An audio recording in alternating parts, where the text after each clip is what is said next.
started. Thank you all for coming to the Ports and Waterways Committee. Thank you all for coming. The clerk will call the roll. Representative Brown. Here. Representative Lipscomb. Here. Representative Clark. Here. Representative Collins. Representative Gibbons. Here. Representative Hassel. Representative Hollis. Present. Representative Hulsey. Representative Keel. Representative Kirkland. Representative Lomax. Representative Marcus. Here. Representative Simpson. Representative Stringer. Representative Travis. We have a quorum. Thank you, Madam Clerk. I'm going to ask my Vice Chairman, Representative Lipscomb, to lead us in a word of prayer. If we will bow our heads. Father, thank you for this day. Thank you for your many blessings and the opportunities for myself and my colleagues to get together to do your bidding and the state's bidding to the greatest of their ability to enact the policies and procedures that are necessary to keep our state safe and healthy. And we pray, Father, that you will bless this this time that we are coming together to do your work and the state's work. And we pray, Father, that you will give everybody safe traveling mercies on their way home. In your name, amen. Amen. Thank you, Vice Chairman. Clerk will call the first bill on the calendar.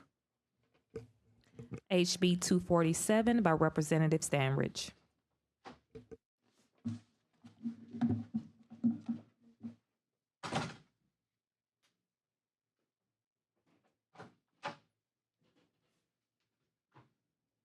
Thank you. Representative, go ahead. Okay, thank you, Chairman and members of the committee. HB 247, what this bill does is it renames, for our state purposes, it renames the Gulf of Mexico to the Gulf of America. And this, as you know, there's been a executive order by the president to do that. And then there's been other entities that followed suit, since that time, including Google Maps and a lot of others. And what this would do for our state purposes, so it wouldn't be confusing, is it would change it to the Gulf of America, and that's what we would use. There's also some language in the bill that protects resources that entities have, schools and entities have, to keep from having to change things and be an undue expense, for that. And I have been working with some entities like higher ed and some others, and I have an amendment that I'd like the committee to consider by working with them, that we've worked through some issues on that. Thank you, Representative. Any questions? Chair recognizes Representative Hollis.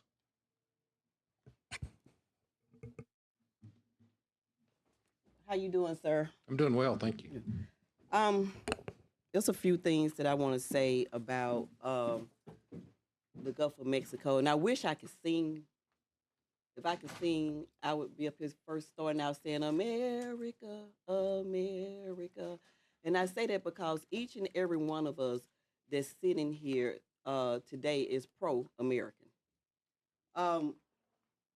In my research, the Gulf of Mexico cannot become the Gulf of America in any form of geographical or historical sense.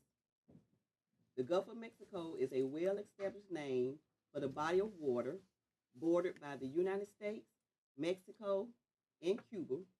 Changing the name would require international consensus, and such a change wouldn't align with historical, cultural, or geographical factors. In general, the names of a geographical, I took a energy drink, so I may be a little off. Geographical features like seas or gulfs are based on long-standing historical and cultural factors. The name Gulf of Mexico specifically references its proximity to Mexico and has been in use for centuries. While it's possible to suggest new names for places, it would be highly unlikely for such a change to be adopted universally. We need to be addressing other stuff to help our people. And I saw the physical note here, but what the physical note was missing was numbers. And we can estimate or think of how much this would actually cost if this could be done. And you know, as I stated yesterday on the floor, we need to be addressing stuff like hunger, homelessness, mental health, and on to help our people. And I really, and it's just me saying this, Rolanda Hollis. I think this is really a waste of our time where we could be addressing so much more that can help our constituents. Thank you, Mr. Chair. Thank you, Representative. Any other questions? Representative Clark? Thank you, Mr. Chairman. Our Commander-in-Chief, Representative Standard, has spoken. And when he does, he speaks for our entire nation, not for 49 states, but for all 50. Did you consider drafting a resolution instead of doing a bill? And if so, what led you to do the bill instead of the resolution? It seems a resolution would have been in order. That was considered, but by communicating with other people and some folks in the government itself, they thought that it would, and I thought that it would be the best to go forward with a bill. And I think there's a lot of other states that are considering the same issue, and being a Gulf state, I think we need to be, you know, on the forefront of that. And so I think that it's important that we do it this way. But you agree that we are a part of these United States? And We that are when part our of these United president States. has signed an executive order, that covers us too. Well, there has been some confusion, you know, with our state entities. Oh, I What do- agree that there's what a do- lot of confusion, What Representative. do we use or not? I think that we need to take care of that. So I think this would do it. Thank you, sir. Thank you, Mr. Chairman. Representative Lipscomb? Thank you, Chairman. I could be mistaken here, but if I'm looking at lines 31 through 33, when it basically says reflect the Gulf of America terminology in all newly created maps, documents, educational materials, websites, official communications, and other resources, I believe that would deem it necessary that we do this as an act of changing the code. You know, there should be legislation as opposed to a resolution, because we need to have some teeth to it to ensure that everybody is kind of playing on the same field. And that was the reason that I was given by, you know, some of the department heads and stuff, is they're like, you know, if we're going to do this, we need to have authority to do it. And so, and like I said, there's an amendment. I hope you have copies of that I'd like to consider by some of the work with some of the groups that we've done. Mr. Chairman. The chair recognizes Representative Hassel. I got a comment and question, I guess. If the president come to this state and look at the root name of this state, which is Alabama, do you know how we got the name Alabama? It was from the Indian tribe. He can come to this state and say, you know what, I don't like the root of this name because it was Indians. I wanted to be more American. Let's change the name of the state of Alabama. Are we going to change the name of the state of Alabama because he did an executive order to change it? I don't think so. I think so. You know, there's some things I think we just need to leave alone. I mean, even as a compromise, you call it the Gulf. But to take ownership of international waters, I think I think it's a problem. Because we can open up a floodgate. If we're going to take this so serious enough, I mean, he can easily say, hey, I don't like this name. I found out the history of this name. I don't like this name, Alabama. Let's call it the state of Trump. And so we're going to take a bill and do legislation to change that name. You know, I mean, and that's my thing. I just feel like, again, I think Representative Hollis said it. You know, I think it's a waste of time. I think we got other priorities to be working on. That's it. Thank you. Chair recognizes Representative Travis. Yes. And I guess my concern is we're dealing with 60 miles of coastline, and we have judgment by state or by national mandate because we're the Gulf of Mexico for fishing purpose. We have 9 miles out from the Gulf so we're dealing with 540 square miles, which is not a really big area that we're trying to deal with, specifying this name change for the state of Alabama. Whereas if basically the United States has 200 miles of jurisdiction, and which I know there's some things because I think we just recently dealt with the underwater forest that was discovered. It was named in Congress. They named it, gave Protection Act and everything. So to go through this name change and everything, where I know it's a good feel good thing. To me, it's one of those things that needs to wait and let all the things hash out and everything before we rush into trying to make a name change. Because, like I said, when we make this change, we got documents that we'd never, if we try to go through the cost of trying to change those documents, and me being a petroleum engineer, I know there are a lot of things related to, wells that we have in the Gulf and everything that have been, established, identified by records by the Gulf of Mexico, trying to make those changes, and then other records that we have that we relate to and everything, but identifying sources, connections, so many other things. While it is a good feel good, a chance to be on the bandwagon. I just think right now, for us, as many things we have to try to go for it. I know it's probably going to pass, but to me, this is just not a thing that we need to be seeing that we're putting our time in right now where we have so many other pressing needs, and that's my, feelings of dealing with that particular thing because I do recognize when my research work and working in petroleum engineering, it dealt with a lot of issues that related to Gulf of Mexico exploration, production, and stuff like that. And when we start dealing with these changes and everything, I just worry about some of the limitations because we can't go back and change all the documents and then trying to go forward on some things. So that's just my thing that, while I respect you a lot, I just think this is just a proper, not a properly timed bill to be going forward with the name. And as you said, it's already been named. And even the United States, we only have jurisdiction for 200 miles offshore because after that, it's deemed international water. And then so the coastline names, even though Google is doing it from the standpoint, we still, it's varies depending on what document you pick up, whether it's going to be Gulf of America or the Gulf of Mexico. And I think those are one of the things that we need to do. Let's not get into the issues of people where they're showing themselves that we feel like we're intimidated by Mexico. It's just, it is what it is, and we are a proud nation that we have so much that we've dealt with, and to deal with it right now. I think but we're not going to continue to elaborate on. But I just think it's something that should be waited on and expressed at another time, in another way. Thank you. If I could, I make a comment about that, and I appreciate your opinion. I respect you and your opinion. We did try to take some time and think about that, and working with Anthony, and LSA, and one of the things that he added, or he asked me to add, is a sentence that said, "Any reference to the Gulf of Mexico shall be deemed to be a reference to the Gulf of America." And he said that would take care of issues that had to deal with our code and things that I think that you brought up, and that it would be known as the same. Any other questions? I believe you have an amendment. Yes.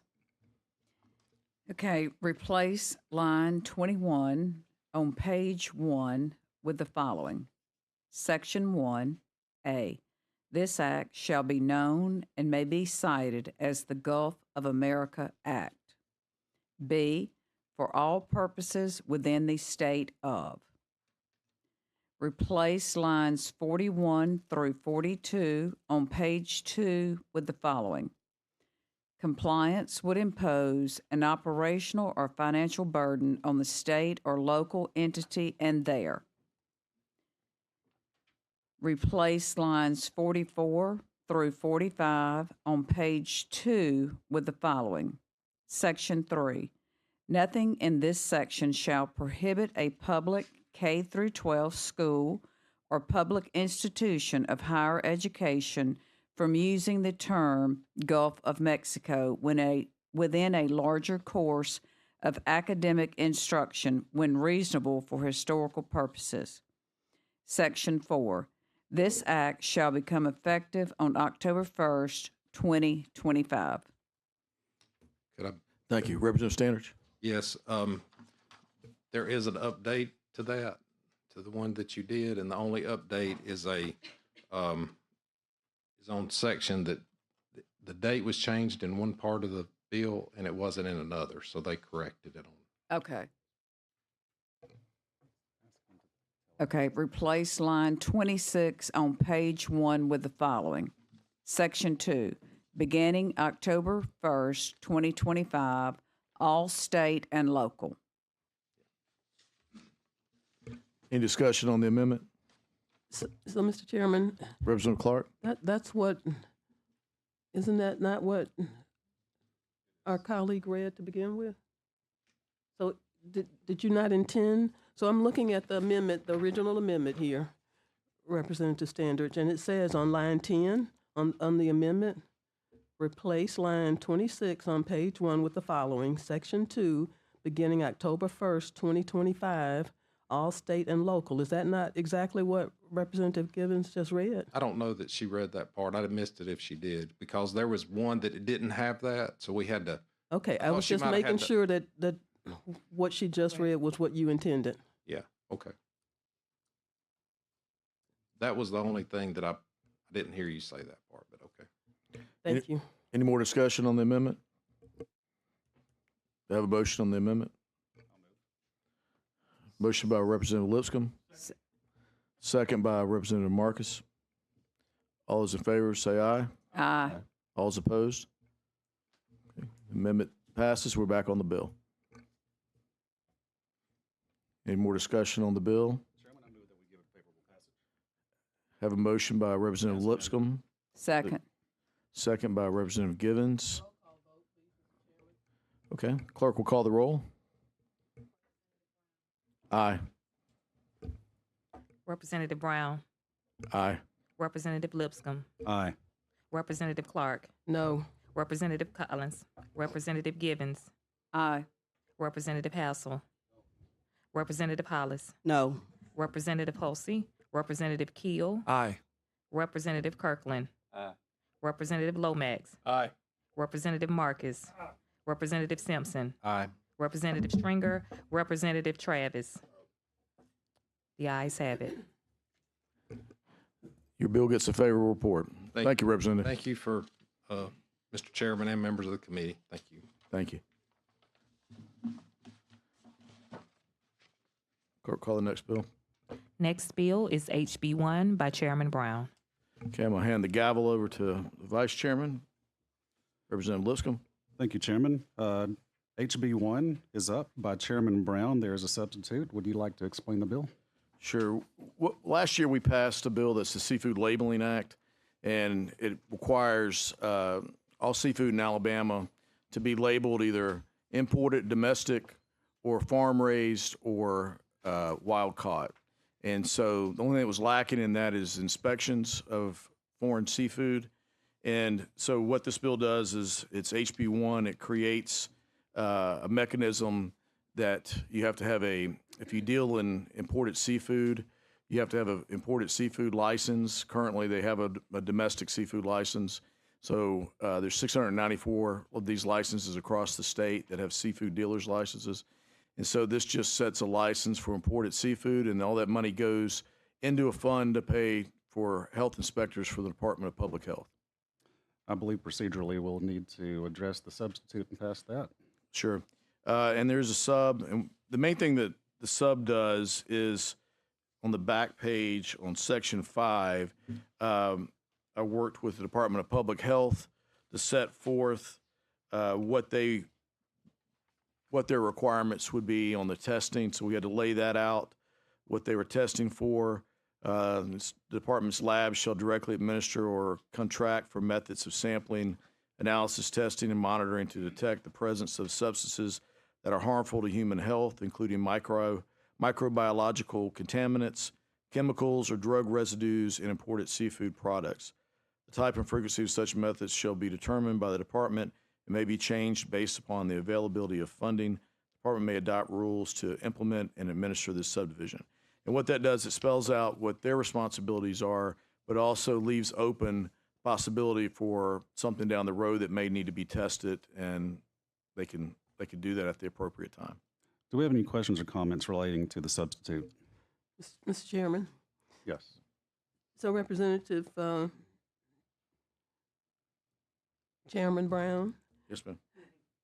I'm looking at the fiscal note. You said the number of entities or companies that would probably have to pay this fee. What was that number? Well, currently there's 694 that have seafood licenses. So that's dealing in just, now there's no imported seafood licensing fee. So what this does, it sets up a separate license that would be imported seafood. So how many? Well, there's 694 that currently have license, and that's actually underreported. So it should be more that just currently aren't doing it. So, So do could you be- believe the amount of the fee is sufficient to pay for? actually, that's in the sub two. Thank you for bringing that to my attention. On page Is that page 4? 4, I believe it is 4. Yeah, thank you. Yes. On page 4, it line 91, section 1. If a resident a fee of $500. 2, if a non-resident of this state, a fee of $700. And it creates the Imported Seafood Safety Act in the state treasury. So it's a separate fund that money would go to. That's actually comparable with other states. There's some states that on the imported seafood side, they pay several $1,000s. So that's kind of in that mid-range. And so I suspect that if there's a need to revisit that and increase the fee over time, that we will. Yes, ma'am. Thank you. Exactly. Are there any other questions or comments? Hearing none, can I get a motion on the substitute? We have a motion. Second. And a second. All those in favor, say aye. Aye. Any opposed? Hearing none, the substitute is passed. Now we're on to the favorable report. Do I have a motion? So moved. We have a motion and a second. All those in favor say aye. Aye. Any opposed? Chairman, your bill passes with a favorable report. Thank you, members. Gap.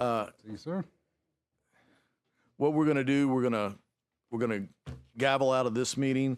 But then I've asked Mr. John Driscoll from the Port Authority to come and just give us a briefing of what's going on at the port. So if you could stay for that for just a few minutes, and it's just very informative. So to have a motion to adjourn this meeting and go into the next meeting. So moved. All right. Thank y'all. All right. Director Driscoll, you're up. Thank you, sir. Appreciate it. Chairman Brown, Ranking Member Clark, the committee members, thanks for the opportunity to address this group. I think the last time we were here was a couple of years ago, and actually I don't think it was this exact group, so it's really an honor to be here. Chairman Brown asked me to really talk about a few things to give you an update what's happening at your port. We'll talk a little bit about economic development. I think we've spoken about that in the past, but to give you an update on that, what the impact of the port is on the state and how we relate to that. Talk a little about general port information, and then give you an update on some of the investments. There's a lot going on that you've helped us start and that have been going on for quite some time. So to start off, I think a lot of you have seen this. These are numbers from 2022, and it ties into the economic impact of your port on the state. The total economic value of the port was $98 billion throughout the state. If you look at countrywide, it was like $130 billion. And these are 2022 numbers, so I would imagine that these numbers will have gone up. We'll probably do another study. It's pretty comprehensive studies, pretty expensive. Probably do another one later this year to update you. But to give you an idea of how your port really is impactful to what we do in the state and the economic impact and the value it has on the state. As far as taxes are concerned in 2022, the impact was about $2.4 billion. But the one that I'm most proud of that I think is really more impactful is the number of jobs that are linked to the port. And that was 351,000 jobs. 1 in 7 jobs in our state is somehow tied back, whether it's direct, indirect positions that are there. So I think that's something that I'm most proud of and really is important. And these are sustainable, good-paying jobs for the most part. To drill down, I think one of the things that I think is important is we have 67 counties in our state. We have a site that you can go to, the outportsimpact.com, and since this committee we really peppered throughout the state. I took an example of just Montgomery County and taking those total aggregate numbers that I had for the state and drilled down into just this particular county. You can see those numbers there, no need to really go through there. But I just point this out, if you ever have cause to want to go and see how this will impact, Baldwin County, Madison County, you can go in and click on this website. You can see from 2022 what those numbers were for your constituents in your particular counties that you're associated with. We thought that this is very impactful for, one of the things we're most proud of is that we touch really all 67 counties in our state.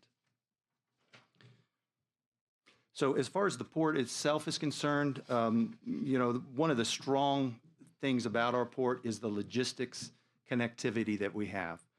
Air, whether it's air, deep sea, inland waterways, highways, and probably our strongest asset that we have in logistics is the rail system that we have.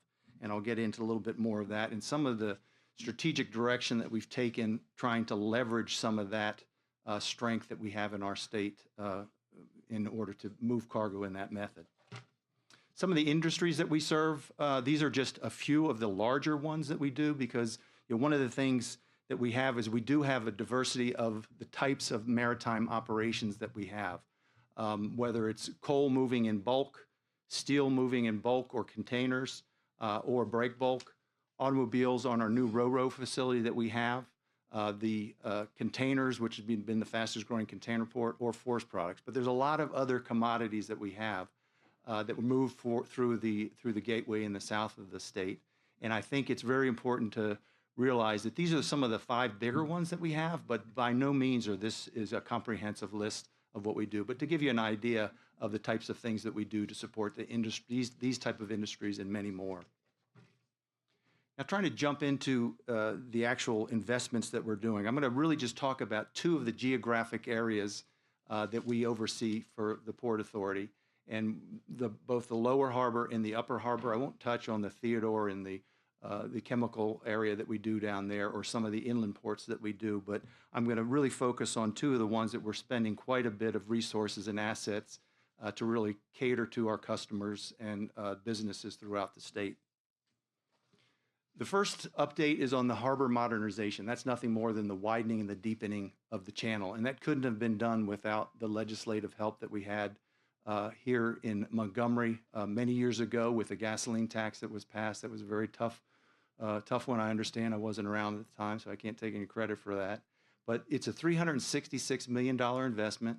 The state has committed up to $150 million for this particular project. This includes the berth dredging as well to get to 50 feet. We're currently at 45 feet of water, and we've been seeing people already, customers, other interested parties making huge investments around these type of things because when this comes online in the second half of this year, really it's been pushed, some of these dates have been pushed now to July, not June.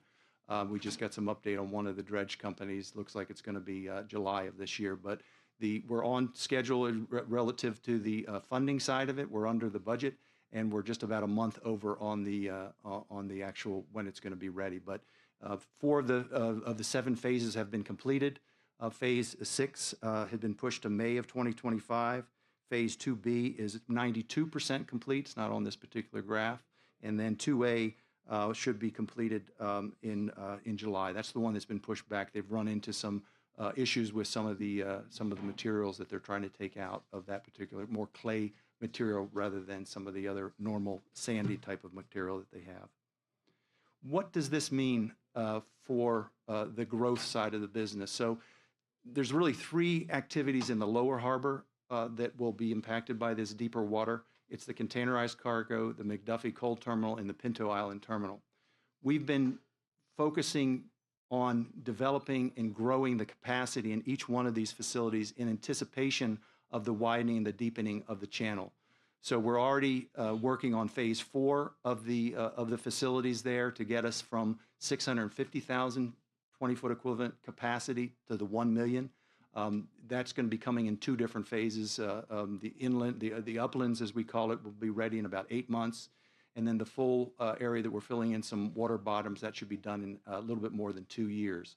But we're planning for many years to come, many generations to come, because this money that the state has spent and the federal government has spent on the widening and the deepening is something that's really generational, and be able to bring the largest vessels into this particular port in the entire that ply the waters in the world currently. So we're working in the container side.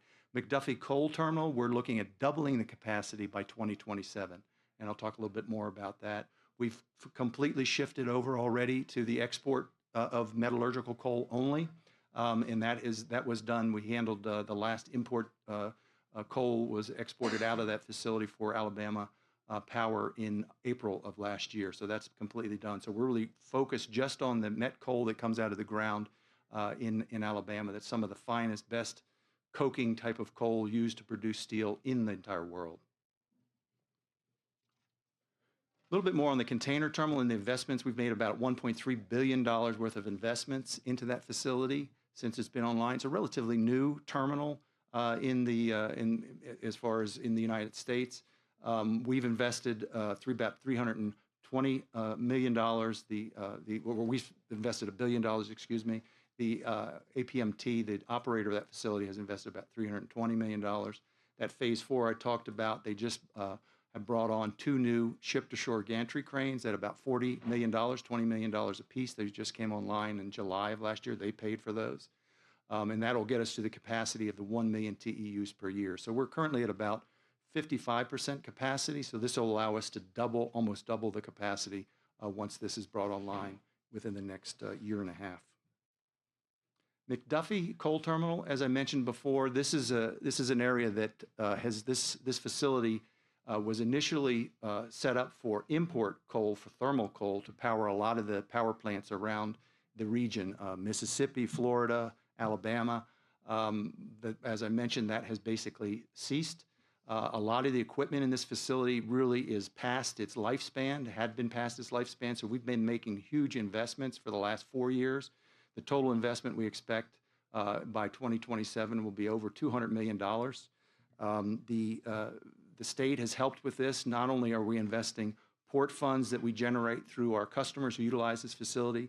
In 2023, the legislator passed funding for $20 million to help with some of these projects that you see on here. The balance of the $200 million is we're taking out a loan up to $100 million primarily for those stacker reclaimers that were over to replace 2 of the 6 that we have there that are about $32 million a piece. I mean, this equipment is very, very expensive, but we've made a lot of progress and a lot of efficiency improvements already in this facility before the huge volumes start coming online that are expected to start later this year. And then in what we call the upper harbor, a lot of you probably had heard of the main docks. This is really where the port got its start. And these are the older docks, or older terminals, but are equally as important to the more, what I would call sexy things like the containers and the other items that we're really expanding on in the lower harbor. These are commodities that are very important, excuse me, to the state. Forest products, steel products, cars are handled in this area with a new facility that we just built. They have a rail ferry service that comes through this area. So I'll talk to you a little bit about what we're doing in this facility. Terminal railroad. So there are 9 railroads that operate through our gateway. Either they start, they end, or they go through the port facilities.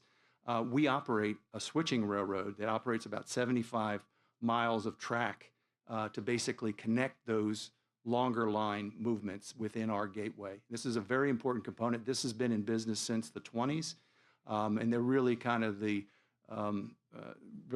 intermediary between the larger railroads and the operators of the vessels and the terminals that we do. But we're making active investments into this particular facility with the funds that we generate through the activities that we do. We're also seeking some grant funding for the interchange yard. With all of these developments that we're doing, we feel we need to expand some of the facilities that we have there. We've been focusing mostly on refurbishing some of the ties and the infrastructure that already exists, some of the locomotives and what have you. We've brought on some new green machines that are more efficient for elements into the atmosphere. And then general cargo.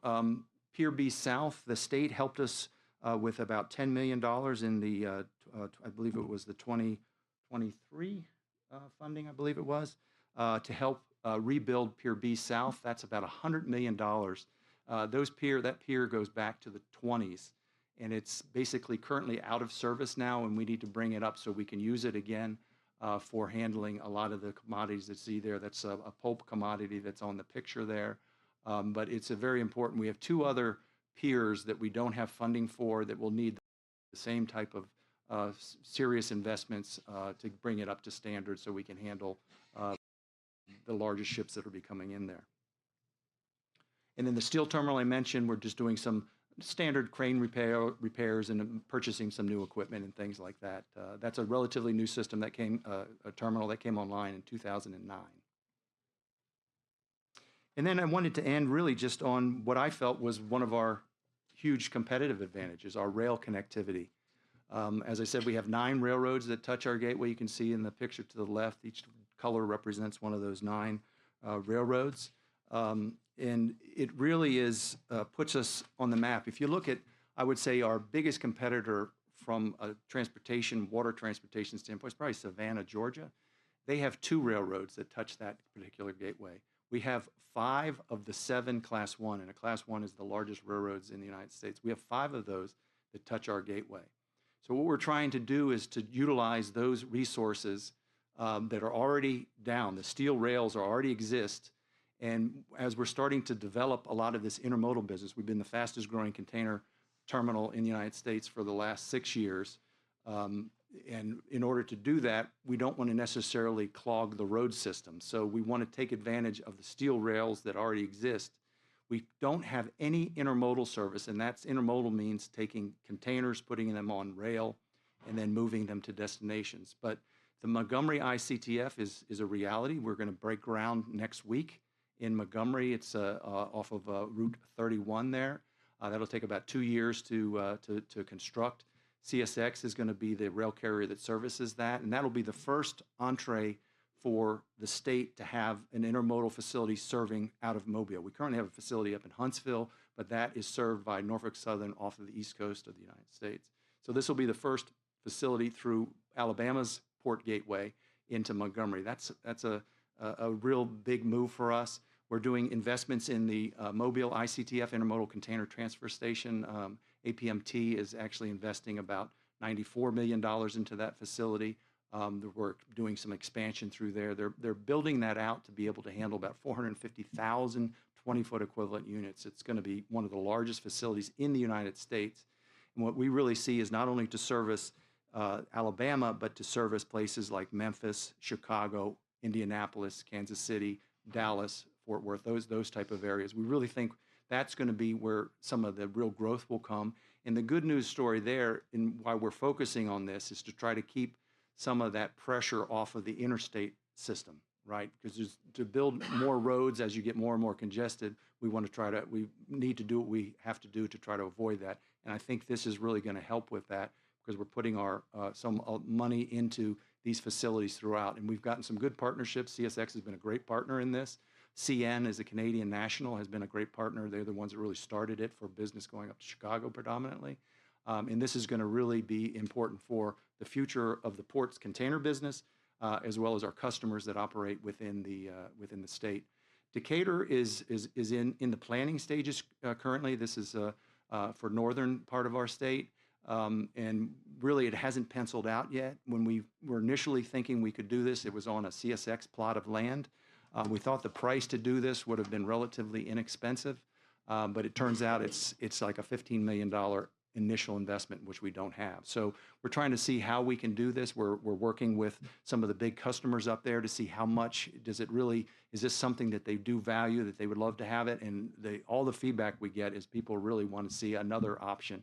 Whenever you're in shipping and you hear about all of these things happening, or transportation, optionality is so very, very important. So not only having the truck for the just-in-time type of things, but also having this type of component is very important.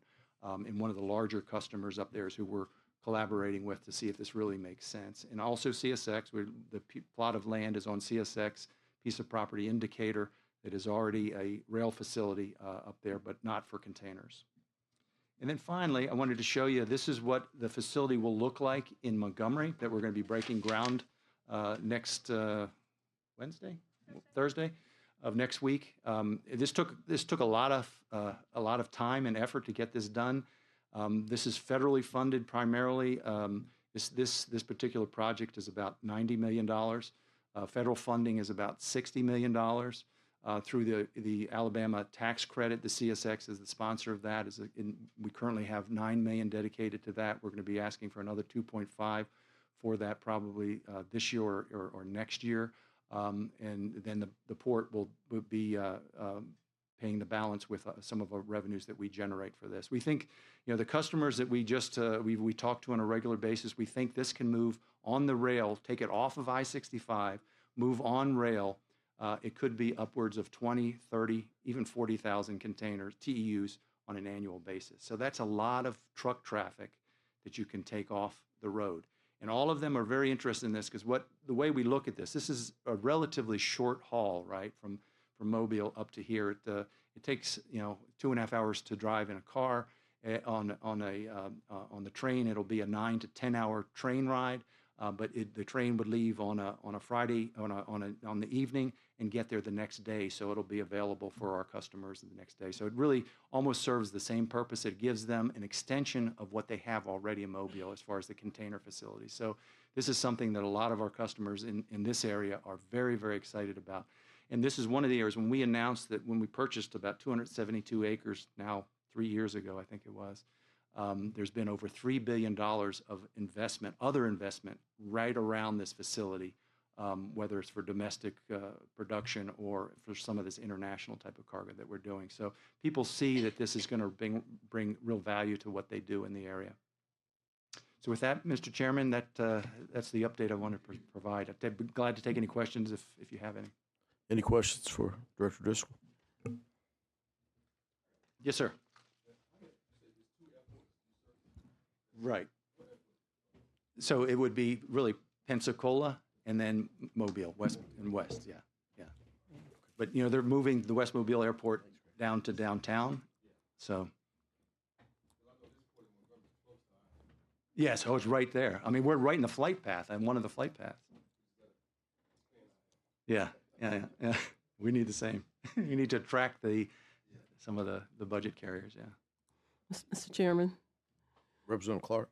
Thank you, Mr. Driscoll, for this update. My pleasure. And since the state docks is based in House District 97, I'd like to just take this occasion to thank Representative Hassel for carrying the bill that paved the way for the Montgomery facility. Yeah. I know he did it for his county and his constituents, but we thank you.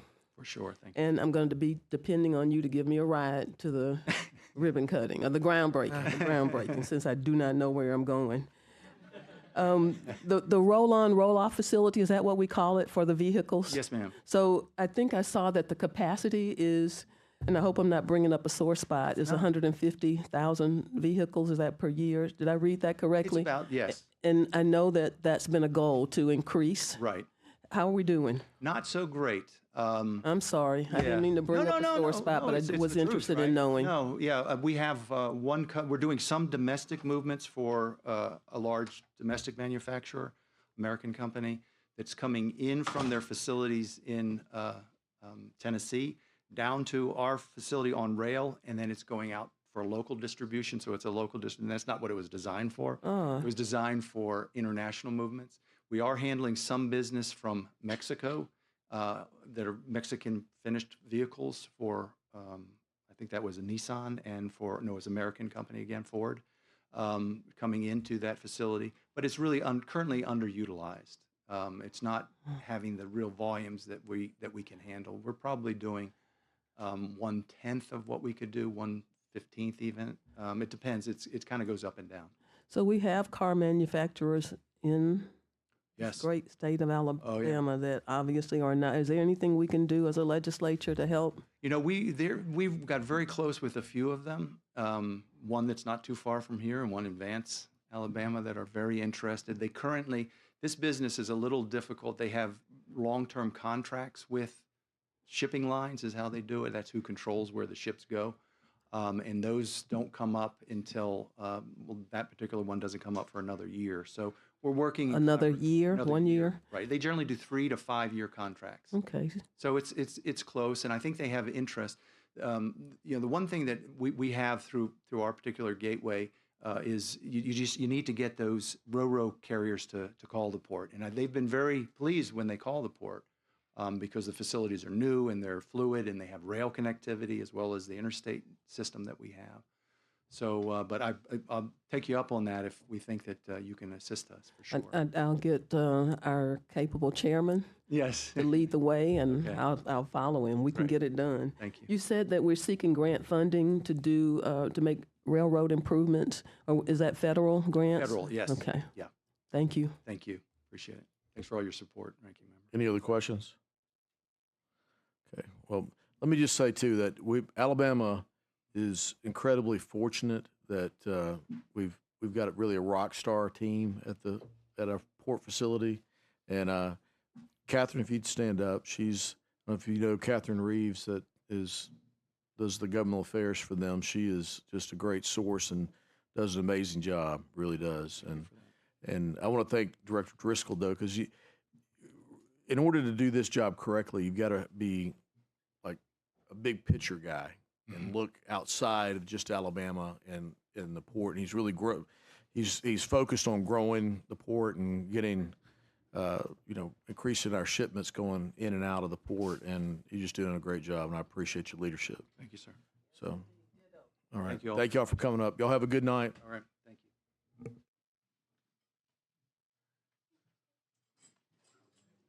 Where you taking them? Out to a bar or something? Yeah. Don't take me out to a bar.